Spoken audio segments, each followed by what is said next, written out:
akan terus berbuah. Amin. Amin. Saudara, kita tahu dunia semakin gak mudah, apalagi teman-teman yang hari ini ada di marketplace. Saya tahu bisnis juga akan semakin baik di akhir tahun, tapi saya percaya orang-orang yang berdoa yang mengandalkan kekuatan Tuhan, justru bisnisnya akan terus membaik. Amin. Amin. Dan kedua, kita tahu bencana alam di akhir tahun membuat kita sedih semuanya. Banyak saudara-saudara kita khususnya di daerah Sumatera, ya, ada di Sumatera Barat, ada di Sumatera Utara maupun di Aceh. Sampai saat ini mereka terus membutuhkan pertolongan dari pemerintah maupun kita semua. Kita doakan mereka supaya badai ini cepat berlalu, ya, dan memulai di tahun 2026 menjadi yang baik. Amin. Akan tetapi di awal tahun 2026 kita dikejutkan dengan sebuah berita besar di mana Amerika menyerang Venezuela, ya, dan terjadi hal-hal yang dunia ini semakin diliputi dengan kekuasaan, ya saudara, ya. Aduh, saya lihat di dalam berita-berita itu bagaimana dengan, ya, kita nggak menuju ke sana, tapi kita lihat memang Alkitab mesti digenapi. Deru perang ada di mana-mana, bangsa melawan bangsa, bencana alam di mana-mana. Tapi itu bukan sebuah akhir dari zaman, tapi itu sebuah tanda-tanda. Jadi jadilah kita menjadi 5 garis bijak, bukan menjadi kelompok gadis yang bodoh. Artinya apa?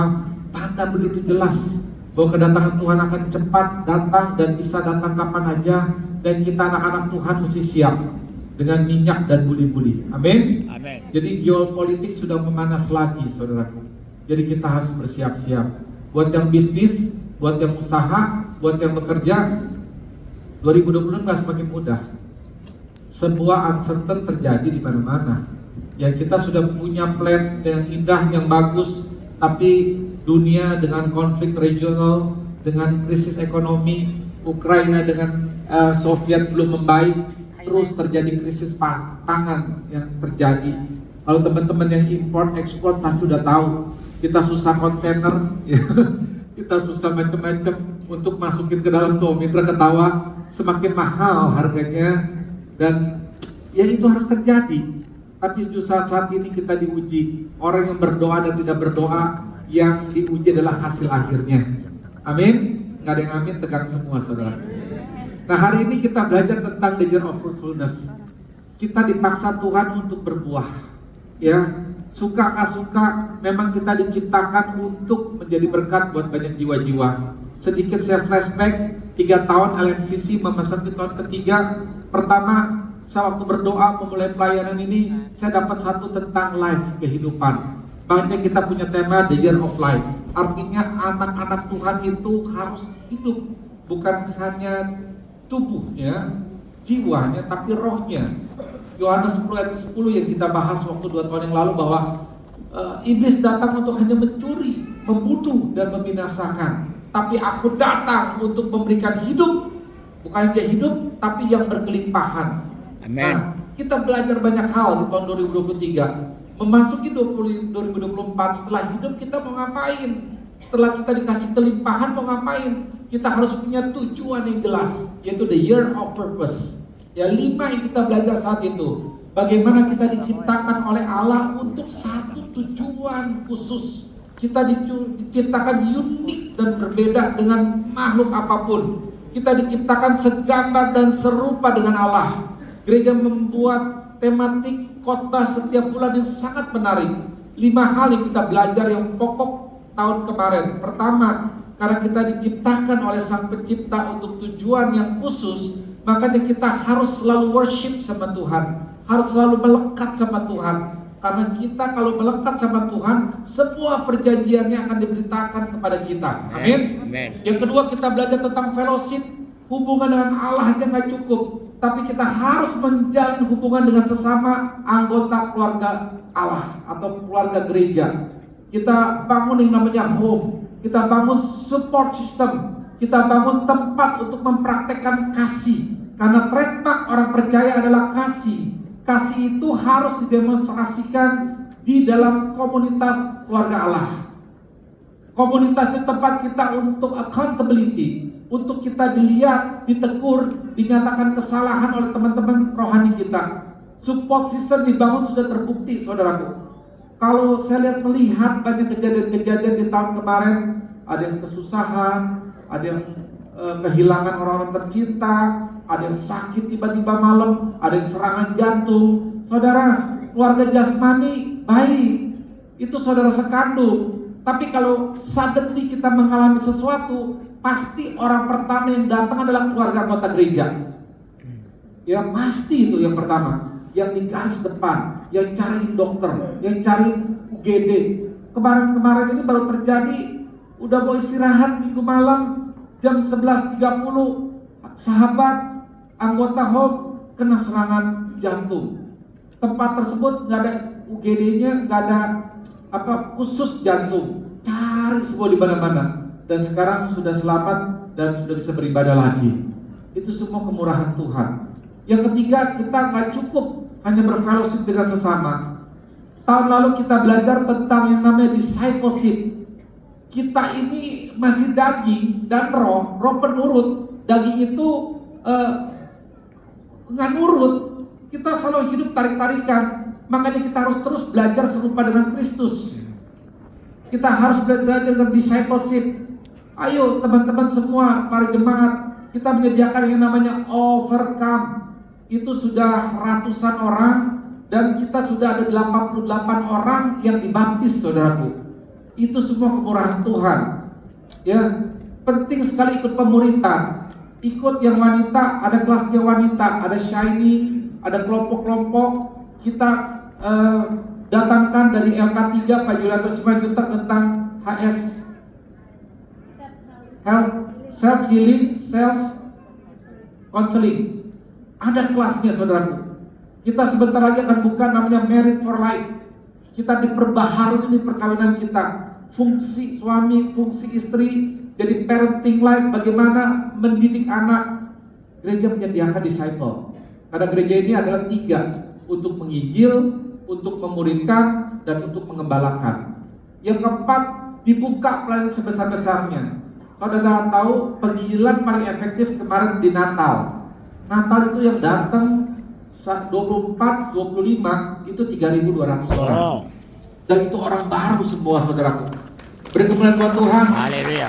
Itu tujuan kita. Siapa yang ikut Natal kemarin? Ya sedikit, itu memang tujuan saya. Yang sudah sering ke gereja, gak usah Natalan, pergi sama keluarga, fellowship, bisa ikut di online, minta linknya sama petugas. Tapi orang-orang yang datang itu orang yang datang cuma 2 kali, yang saya bilang. Kalau dia datang waktu Tuhan Yesus meninggal, dia pakai baju hitam, sedih, baju hitam, sepatu hitam, ya kalau perlu kacamata hitam, nangis. Tuhan, kau baik, kau meninggalkan. Dia lupa udah bangkit, masih dinangisin. Kedua, dia senang pakai baju merah. Kenapa? Tuhan Yesus ulang tahun, saya mau bawa kado. Udah, setelah itu tenggelam lagi, masuk ke dalam sistem dunia lagi, arogan lagi, dosa lagi, ikatan lagi. Nanti tahun depan timbul lagi. Nah, yang nimbul-nimbul itu kemarin, saudara, kita bikin Natal yang berbeda. Kita bikin altar call, kita tulis nomor teleponnya, kita mau undang nanti di Overcome maupun di Buildman. Doakan ya supaya tuayan ini, saudara, jangan sia-sia. Ujungnya adalah jiwa, dan gereja ini harus terus berbuah. Amin. Nah, yang keempat, kita belajar tentang ministry. Ministry itu, saudara, nggak boleh diam. Hari ini kita tahun ini berbuah. Jadi kalau saudara jangan sombong bilang tidak ada waktu. Aduh, itu sombong banget, Tuhan sedih deh. Ya, kalau dibilang waktu saya juga sama saudara kan. Enggak, saya 26, Om Indra 24, enggak. Sama-sama 24. 8 kali 8 kali 8. Atur. Apalagi di sini banyak pengusaha, banyak direktur. Masa enggak ada waktu? Kasih sedikit buat Tuhan, kasih yang terbaik, bukan kasih waktu sisa. Ambil pelayanan ministry. Saat Anda melayani, Anda akan meaningful. Banyak teman-teman saya nggak mau melayani. Waktu melayani, sekarang dia larinya lebih kenceng dari saya. Kalau nggak disuruh pulang dari gereja, dia nggak pulang dari gereja. Diam aja terus jam 8, jam 10. Saya bilang, kenapa? Nggak bisa diceritakan. Saya suka cita. Tapi saya bilang, kamu jangan jago di gereja. harus jago di rumah, karena pelayanan tidak menyelamatkan kamu. Tapi paling enggak, kalau saudara melayani ada di komunitas yang benar. Ya, saya nggak bilang komunitas yang nggak benar, paling enggak the same page, the same gelombang. Bahwa kita kalau melihat orang bertobat, nggak jadi pisah, orang sakit sembuh, orang anak sama bapak pulih, itu energinya luar biasa loh. Yeah. Bahwa kontribusi apapun yang saudara kontribusikan itu menjadi sesuatu yang berdampak buat jiwa-jiwa.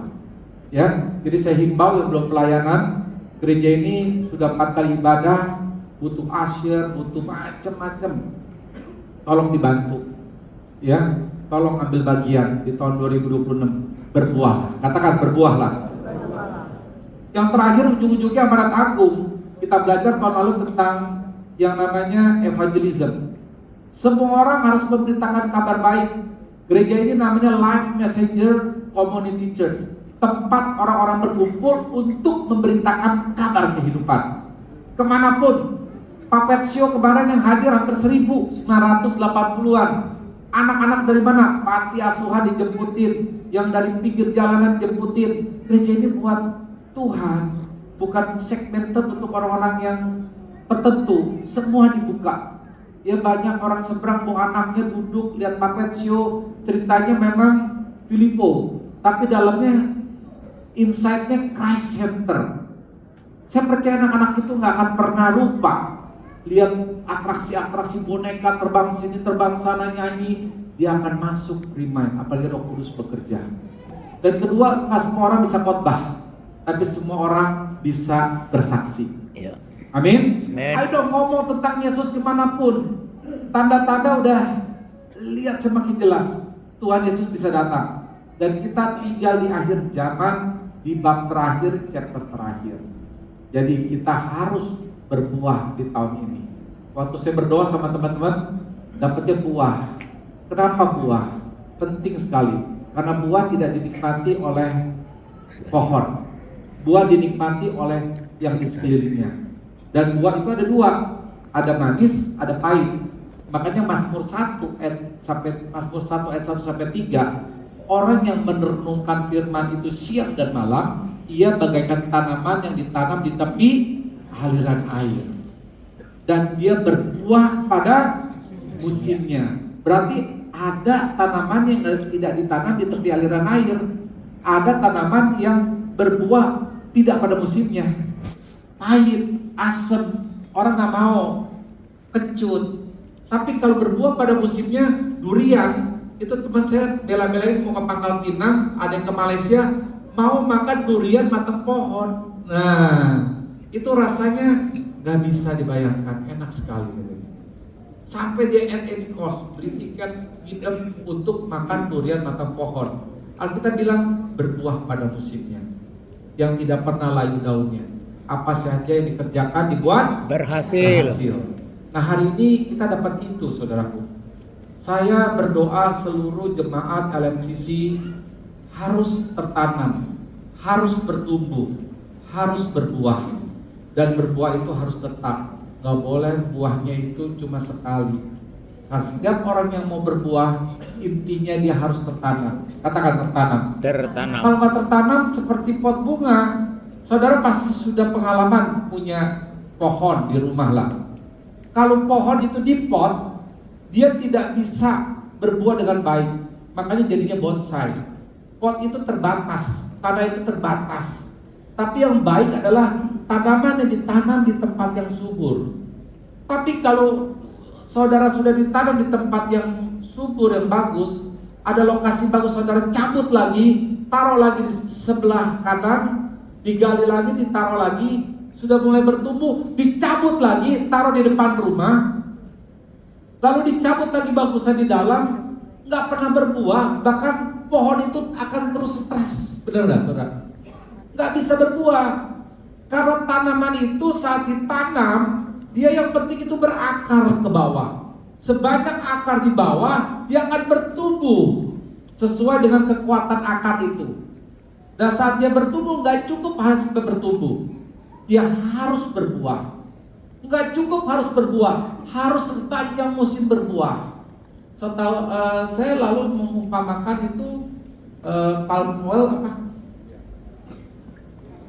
Kelapa sawit. Kelapa sawit itu investasinya 7 tahun. Ditanam dengan bibit-bibit benih. Jarak-jarak, dipupuk dengan baik, nggak boleh ditoel-toel. Diemin aja. Itu akarnya terus ke bawah. Setelah dia 7 tahun, dia itu waktu dia mantap, dia mulai berbuah tahun kelima. Tapi buahnya pasir, belum bagus. Ke-6 masih pasir. Tapi tahun ke-7 dia berbuah selama 60 tahun, 70 tahun tidak pernah terhingga. Habis berbuah, habis berbuah, habis berbuah. Itulah tahun ini kita harus terus berbuah dan tidak habis-habis. Kenapa? Karena kita ditanam di tepi aliran airnya Tuhan yang berbuah pada musimnya, yang tidak pernah layu daunnya. Apa saja dikerjakan di tahun 2026 ini akan berhasil. Beri kemuliaan buat Tuhan, saudara. Nah, kita memasuki di tahun ini, kita tahu kalau awal-awal tahun ya saudaraku, selalu kan kita maunya resolusi, selalunya bikin target di perusahaan-perusahaan, lalu bikin rencana-rencana besar. Tetapi setelah kita di tahun akhir nggak ada yang dicapai, 100 palingan 30%. Kenapa saudaraku? Yesus mengingatkan bahwa hidup yang benar-benar berbuah itu tidak dimulai dari ambisi kita atau ambisi manusia. Katakan, bukan dari ambisi saya. Bukan dari ambisi saya. Melainkan inisiatif dari Allah. Nanti saya kasih tahu ayatnya. Kenapa berbuah itu inisiatif dari Allah? Karena kita diciptakan segambar dan serupa dengan Allah ya untuk melakukan pekerjaan yang baik.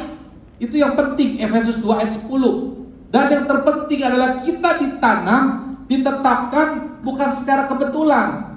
Kita orang-orang percaya yang sudah deklarasi di dalam baptisan air, yang sudah menerima Tuhan sebagai penguasa tunggal dan juru selamat, kitalah orang-orang yang sudah ditetapkan, yang dipilih, yang diperintahkan untuk pergi, berbuah dan berbuah dengan tetap.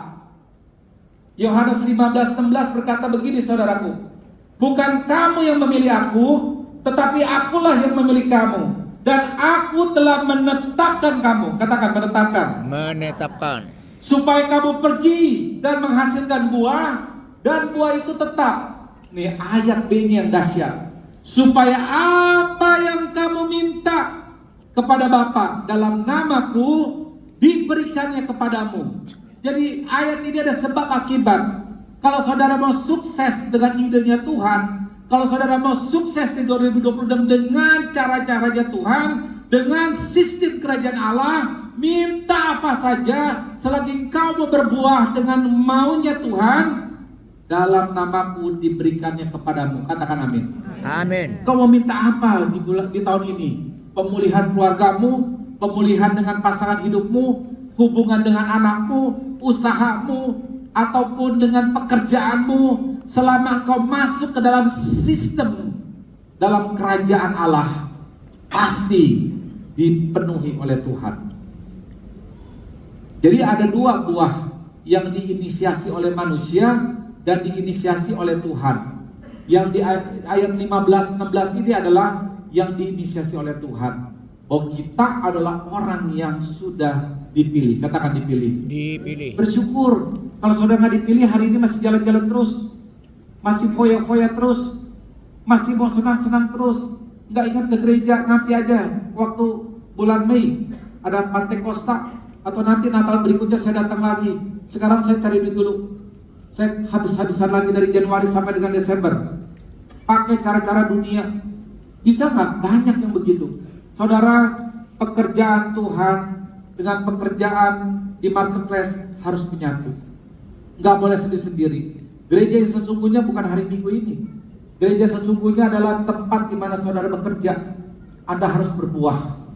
Anda sebagai orang yang percaya dengan Tuhan, orang yang masuk sistem kerajaan Allah, harusnya saudara akan menjadi terang, menjadi berkat di mana Anda bekerja, bukan menjadi batu sandungan. Saudara, apa itu kata berbuah? Menurut berbuah itu artinya adalah karpon. Katakan karpon. Menghasilkan atau memproduksi sesuatu yang baik dan berguna. Itu karpon. Jadi jenis buah kalau di Yunani itu banyak. bahasa Yunaninya. Tapi yang kita ambil di sini di Alkitab adalah karpon. Artinya buah itu bukan hanya tentang menghasilkan sesuatu yang fisik, yang tangible, yaitu harta, kekuasaan, tanah yang banyak, ya bukan macam-macam. Nah itu physically tangible. Tetapi juga tentang menghasilkan sesuatu yang spiritual dan berdampak positif bagi orang lain. Yang saya bilang katakan, bukan hanya kaya, bukan hanya Anda punya prestasi yang luar biasa, tetapi yang terpenting spiritual, memancarkan pesona ilahi, sehingga dari apa yang kita punya, kita menjadi teladan buat banyak orang. Orang-orang melihat kita seperti buku kehidupan Kristus. Orang melihat kita seperti gambaran Kristus. Cara berkata, cara bersikap, cara mengambil keputusan, semuanya melihat ada apa orang ini di dalamnya. Ada differentiation. Ini penting sekali tentang buah. Nah, kenapa harus berbuah? Kenapa harus berbuah? Karena Yohanes 15:16 bilang kita tuh harus dipilih dan ditetapkan. Dan ini adalah perintah. Dan kalau ada perintah berarti ada konsekuensi. Kalau kita tidak melakukan perintah, berarti ada punish and reward. Kalau menuruti perintah, ada rewardnya. Kalau kita tidak melakukan perintah, ada punishmentnya. Saudaraku, berbuah itu wajib adanya. Yesus menggambarkan pohon ara. Kalau dia tidak berbuah, dia dikutuk. Tidak berbuah, kering saat itu juga. Lalu apalagi anggur, Yohanes 15. Kalau nggak berbuah, dipotong, dipisahkan rantingnya, dan dibakar. Aduh, ngeri sekali. Jadi hati-hati hari ini yang saudara berkelimpahan berkat, kelimpahan jabatan, kelimpahan kekuasaan, semakin, tapi itu sementara. Yang terpenting saudara tanya Tuhan, berkat yang saya punya, kekuasaan yang saya punya, mungkin ratusan ribu karyawan yang saya sekarang pimpin, Tuhan, apakah ini alat untuk memuliakan Tuhan? Apakah alat ini untuk penginjilan? Karena kata berbuah itu kan tadi adalah spiritual, untuk memenangkan banyak jiwa-jiwa. Yang selanjutnya berbuah itu adalah kesetiaan. Karena perintah kita harus setia, kita harus taat. Bulan lalu di bulan Desember kita belajar tentang obedient. Bagaimana ketaatan itu adalah satu standar khusus untuk kita bisa dipakai oleh Tuhan.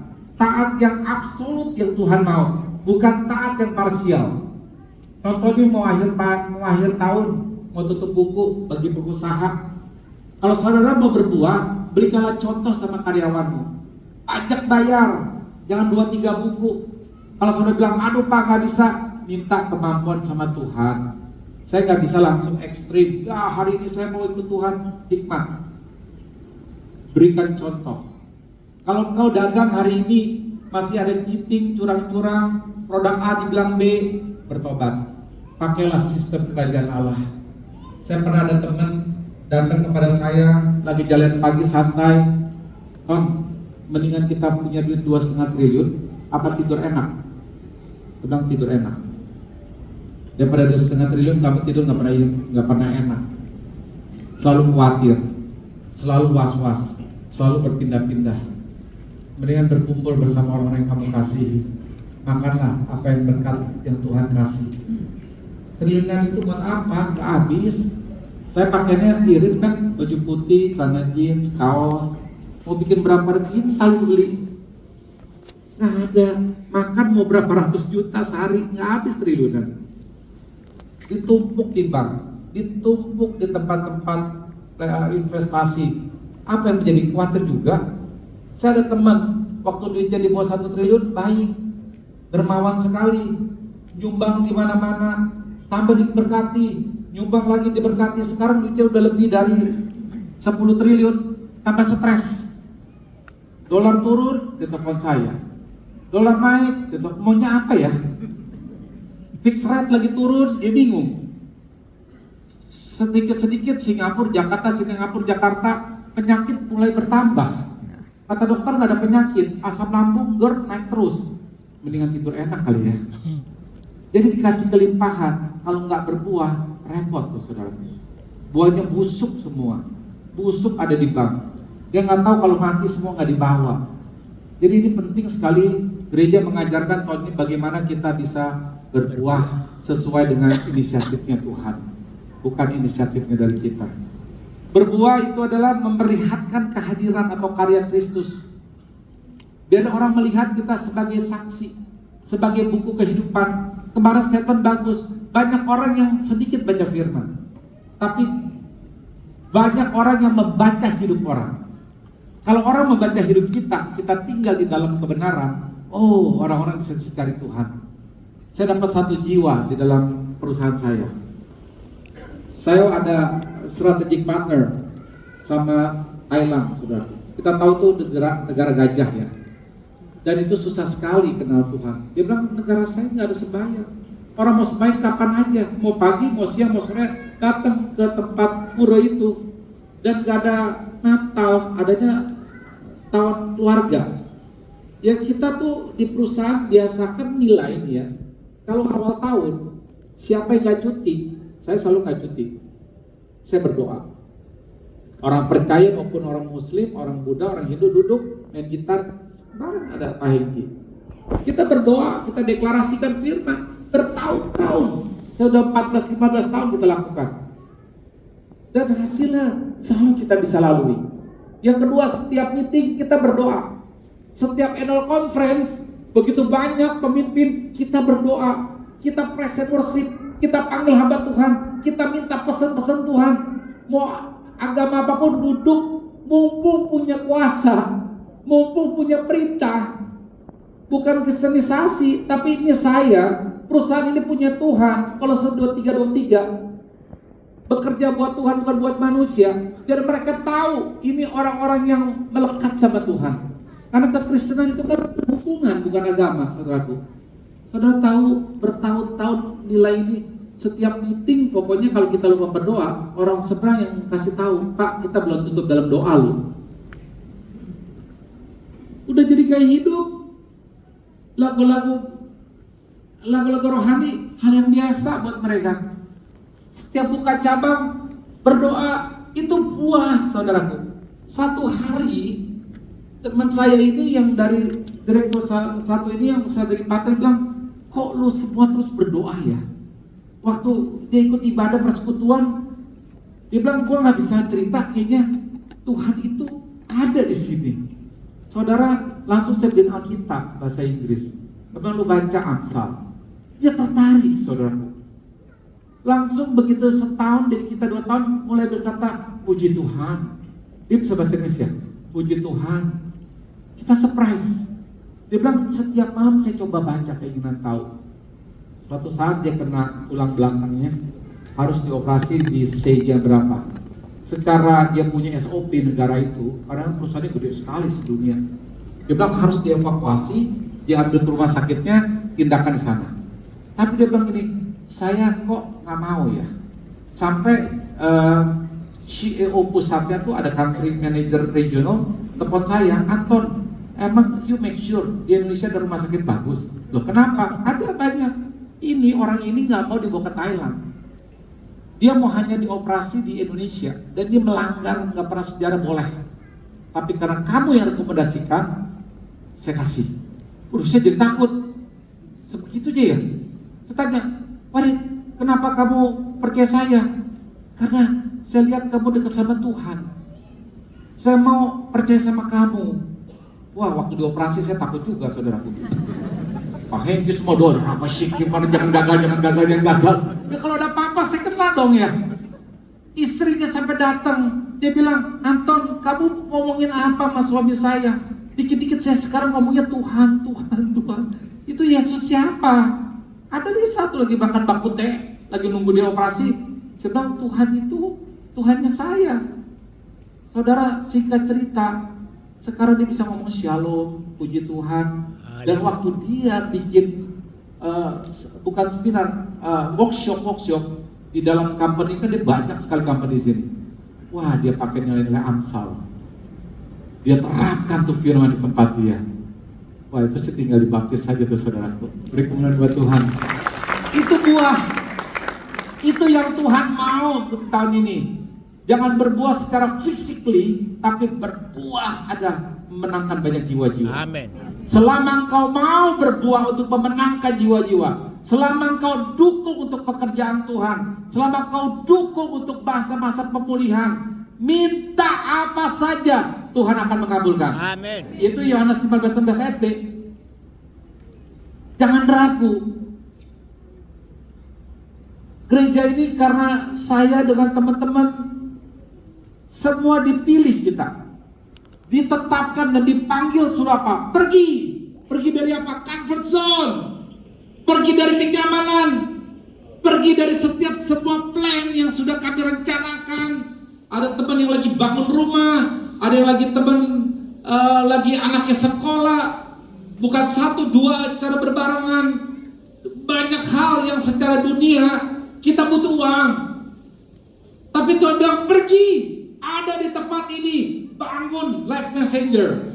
Kita cuma taat. Tapi anehnya Tuhan, sampai sekarang kita nggak ada yang kelaparan, sampai sekarang kita nggak ada yang susah, sampai sekarang kita nggak pinjem duit untuk makan, untuk kebutuhan anak sekolah. Enggak, Tuhan semua cukupi, saudaraku. Bahkan yang indahnya di akhir tahun ini, waktu kita membangun Life Messenger Community ini, orang tua mereka banyak yang dibaptis, saudaraku. Haleluya. Itu sebuah kemurahan Tuhan. Itu hadiah yang lebih indah lagi dari semua yang ada secara fisik, saudaraku. Memenangkan kerajaan Allah. AI, gimana terima Tuhan, berikan kemenangan buat Tuhan? Ya. Ada mamanya Lili di sini. Ada 2 jiwa terima Tuhan. Dari apa? Dari buah anak-anaknya. Dia nggak jago di gereja, tapi juga jago di rumah. Dia meneladani nilai-nilai kerajaan Allah. Saya pikir Pak Kusin sama Marwati kalau nggak mau urus orang tuanya sombong, mana mau mamanya terima Tuhan. Begitu juga mamanya Lili. Ya kalau nggak mau urus mama dengan baik, begitu juga koko saya. Itu udah nggak mungkin terima Tuhan. Saya terluka sama dia banyak. Mungkin dia lagi dengar nih semua di surga.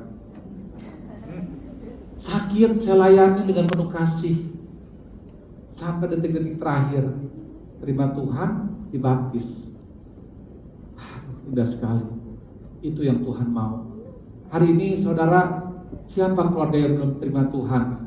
Kenapa nggak mau terima Tuhan? Orang tua, adik, kakak, ipar, kembali, buahmu apa? Pahit atau manis?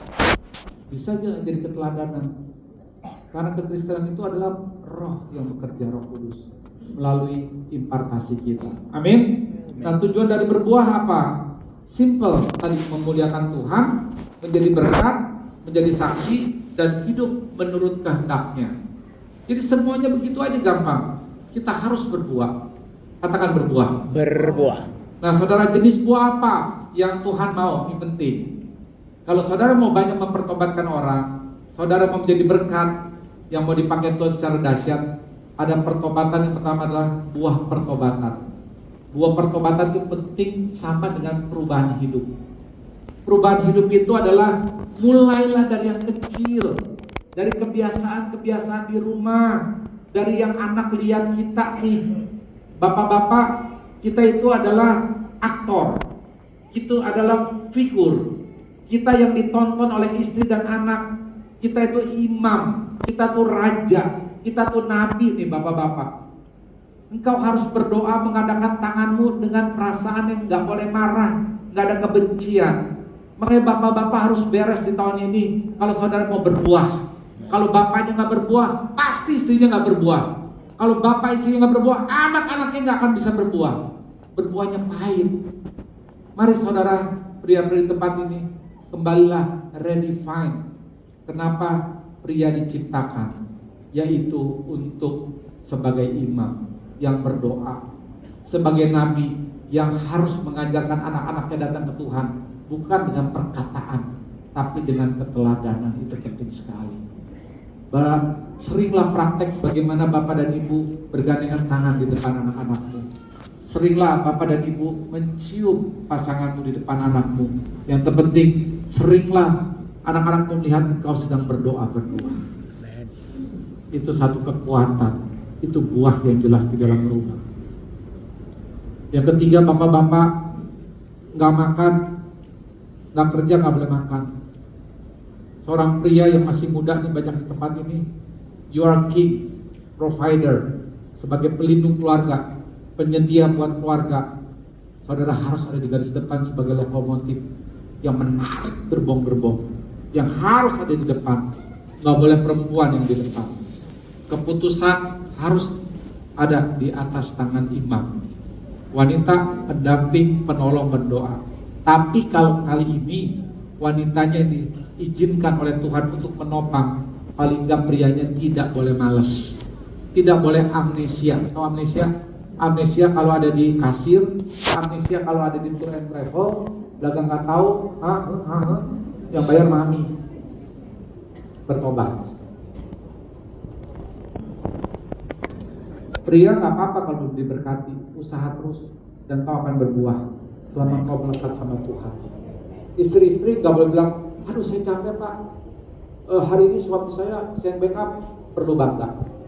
Selama suami rajin dekat sama Tuhan, support terus, kasih dia panggung, kasih dia memutuskan, jangan dibedakan, jangan dijatuhkan, jangan segala sesuatunya engkau yang ambil alih. Wanita, kasih dia privilege.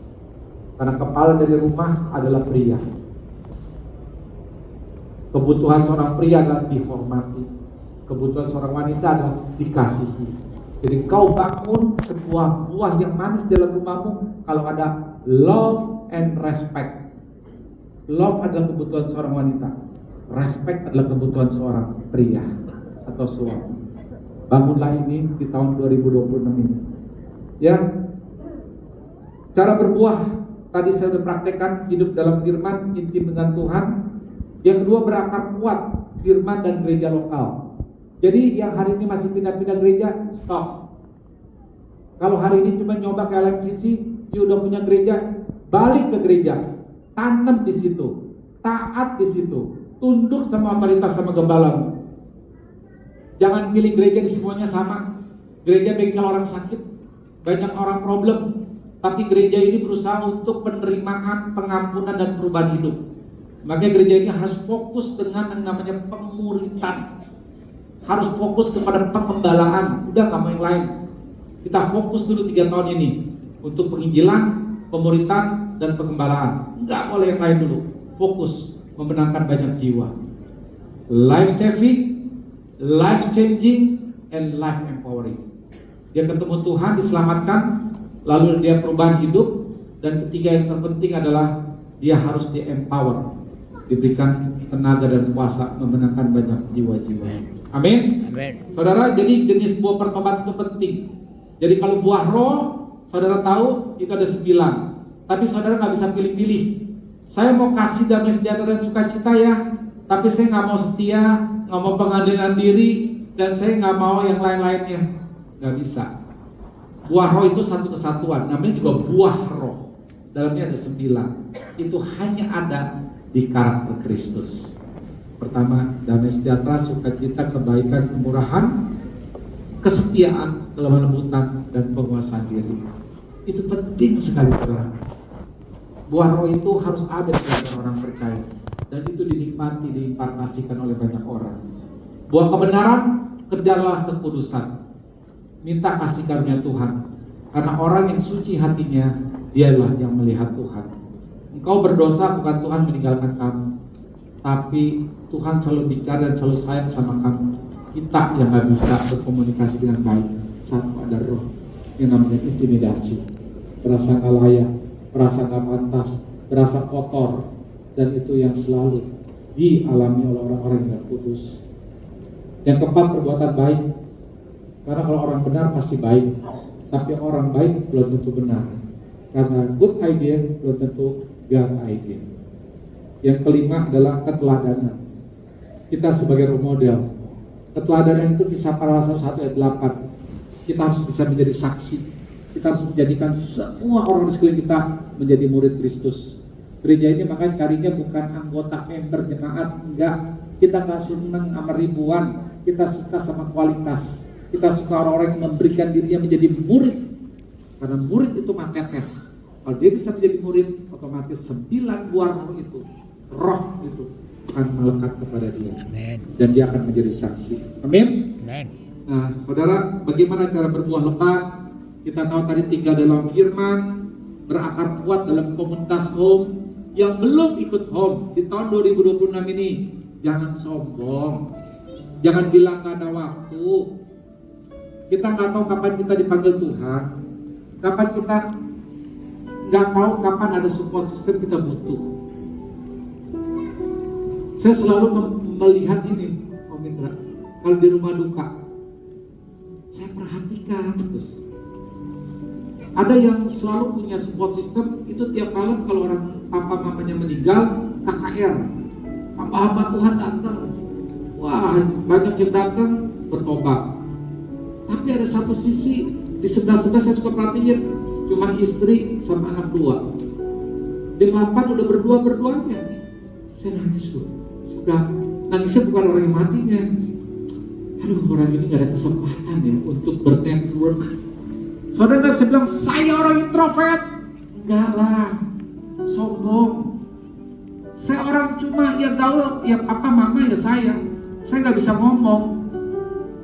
Enggak lah, saudaraku. Kita tuh makhluk sosial, perlu dipuji, perlu berinteraksi, perlu didengar. Di mana yang tulus? Di home. Saudara mesti mulai habis ini daftar di tahun 2026. Kita mau berjalan jauh sampai Tuhan Yesus datang, jalanlah beramai-ramai. Kalau mau jalan cepat, jalanlah sendiri. Perjalanan kita panjang dan sangat misterius dan gak bisa ditebak.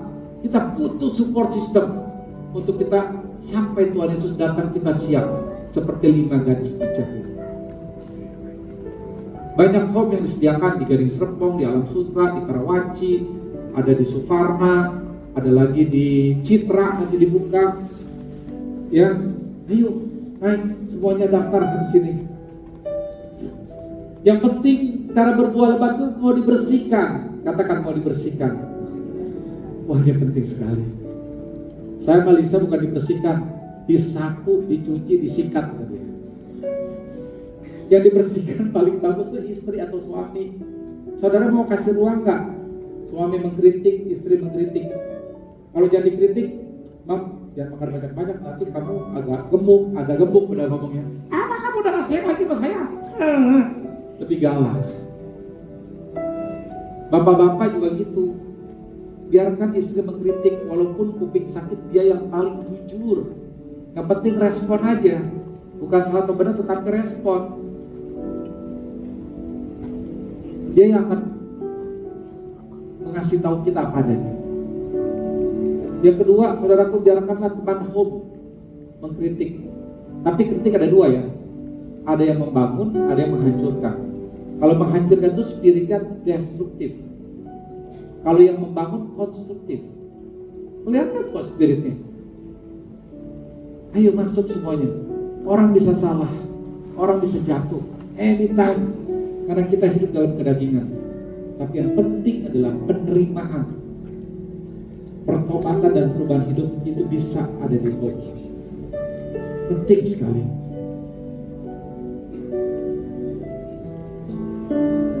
Yang terakhir menjadi saluran berkat, saudara. Ya, saudara harus menjadi saluran berkat. Nah, jadi pertanyaan penutup tahun ini perenungan. Bagaimana kalau saudara tidak berbuah? Baca Yohanes 15 ayat yang keempat dan kelima. Saya baca ya. Tinggallah di dalam aku dan aku di dalam kamu, sama seperti carang tidak dapat berbuah dari dirinya sendiri kalau ia tidak tinggal pada pokok anggur. Demikian juga kamu tidak berbuah jika kamu tidak tinggal di dalam aku atau Yesus. Akulah pokok anggur dan kamulah carang-carangnya. Siapa yang tinggal di dalam aku dan aku tinggal di dalam dia, ia berbuah banyak. Sebab di luar aku kamu tidak dapat berbuat apa-apa. Siapa yang tidak tinggal di dalam aku gitu ya, tidak di dalam firman, tidak di dalam komunitas, ia dibuang keluar seperti carang dan menjadi kering. Aduh, kalau kering tuh nggak enak ya. Saya pernah kering, bangun tidur, saya nggak pernah damai sejahtera sukacita. Ini pahit sekali. Sampai tuh bilang lesis doain, Tuhan jangan ambil damai sejahtera saya dong. Sedetik pun nggak boleh. Nggak enak banget saudaraku. Siapa di sini yang pernah mengalami nggak damai, kecut, takut, khawatir? Saya nggak mau. Saya harus ditanam terus di tepi aliran air. Orang yang kering, yang udah nggak bertumbuh lagi, kata Tuhan, akan kemudian dikumpulkan orang dan dicampakkan ke dalam api, lalu dibakar. Ini terjemahan baru ya, yang disempurnakan. Saudara boleh beli Alkitab ini, lebih meaningful. Hari ini sebelum saudara dibakar sama Tuhan, karena kau kering, Tuhan udah banyak bicara sama saudara, udah banyak negur sama saudara. Mungkin awal tahun ini, awalnya saudara harus respon dengan baik. 2, saya dapat impresi, saudara mau ditegur sama saya, sama apa mau ditegur sama Tuhan? Kalau ditegur sama Tuhan, ditaruh di soto rumah, semua orang lihat, karena Tuhan sayang. Kalau masih sebatas manusia yang tegur hari ini, kalau firman-Nya engkau bertobatlah, komitmenlah untuk berbuah dengan caranya Tuhan, bukan berbuah dengan caranya ambisi pribadi. Mari kita bangkit berdiri saudara. Sebelum kita